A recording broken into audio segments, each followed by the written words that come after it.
My name's Curtis Bullock, and I'm originally from Maryland. I've been here in Portland for about 7 years now. I'm really excited to be here with REAP, and I'm a project manager and grant coordinator. Yeah, I first found out about REAP because I ran into somebody who currently works at REAP at a networking event. It was a really nice actual community connection that really brought me here. So it was somebody who I really enjoyed being friends with back about 10 years ago, and then pandemic and moving around and our lives changed. And when we reconvened at that networking event, it was a really exciting chance to reactivate that community. So I felt really happy that happened, and then got brought into the grant planning process and got brought into the conversations about what REAP is and what their mission is, and seeing the work that goes on here and the way that it really is community focused was very attractive to me. As a high school principal, it's really exciting work, and there's a lot of chances to make really direct impacts on the student's educational experience, but it's also sometimes kind of isolating. All of your colleagues, even if you have great relationships and love them, which I've really enjoyed my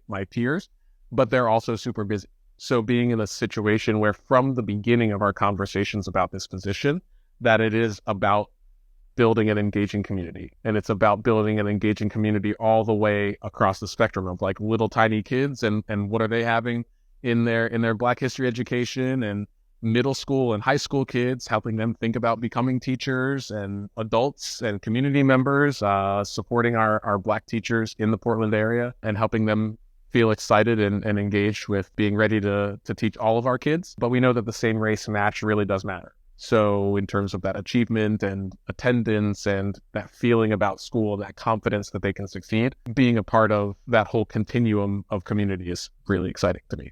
In the past, I went to undergrad for education, so I'm a lifelong educator. My whole family is actually all educators. So my mom, my dad, my little sister, my older sister, my little sister's first husband, my aunt in Ohio, my uncle in Ohio, everybody is all educators. My grandma was a teacher too. When I was in the classroom as a teacher, I always felt completely confident there. Part of that is just my personality. I'm a little bit of a performer, and so being able to teach was definitely a great place for that energy to be, to deliver content in a really engaging way that was good for kids and building relationships.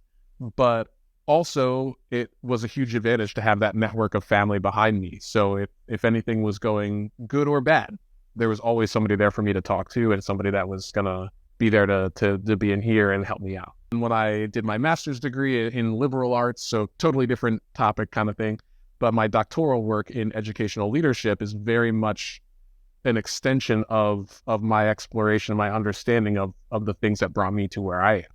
So my dissertation is focused on retaining teachers of color in predominantly white suburban schools, which for me was never a problem.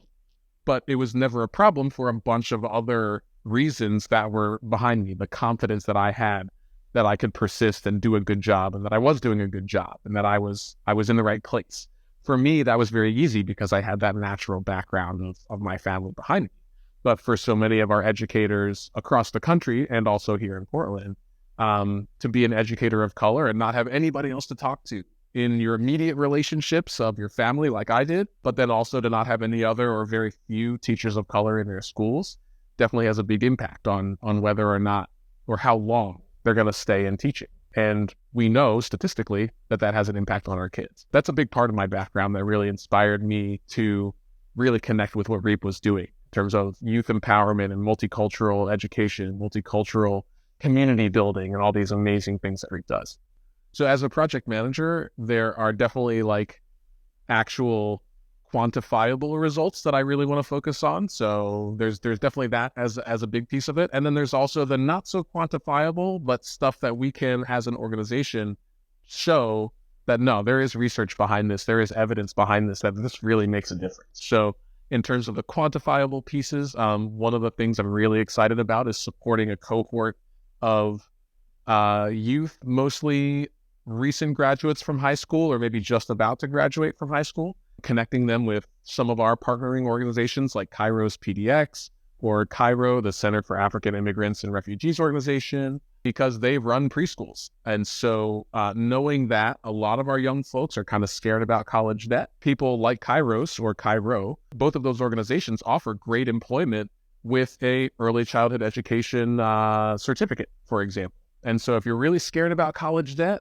we can still get you in as an educator and put you on that track towards working with kids in a really impactful way. So working with that cohort would be one where we could really count the numbers. But then there's also things where it's maybe not so easy to count the numbers, but the research shows it's a really big area of impact. So working with networking events for teachers of color and being strategic with where we place those so that we can say, hey, as you talk to teachers from multiple districts at this event, remember when stuff is going great at your school or maybe not so great at your school, give each other a call, because that school is not so far from your house. We don't want you to leave teaching you could stay in teaching just by changing schools. Building those networks of teachers where they can have the conversations they don't get a chance to have during PD days. Because it's always the way it is. There's always teachers lingering in the hallways. They always want to talk, but there's never time because we're here for PD and the district says we got to get to this meeting.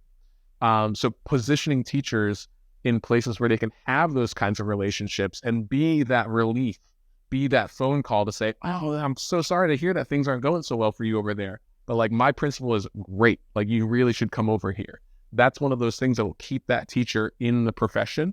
And so even though it's a little harder to track quantifiably because we at REAP maybe won't know, but the research shows that that is a very impactful action to take. And so to work with REAP on things that are quantifiable so we can really shout about those and really count those numbers and count those wins, but also the things that are not so easy to count still make a big difference. And so it's really exciting to work with REAP where there's an acceptance of both of those modalities and there's a value to those different approaches is really exciting.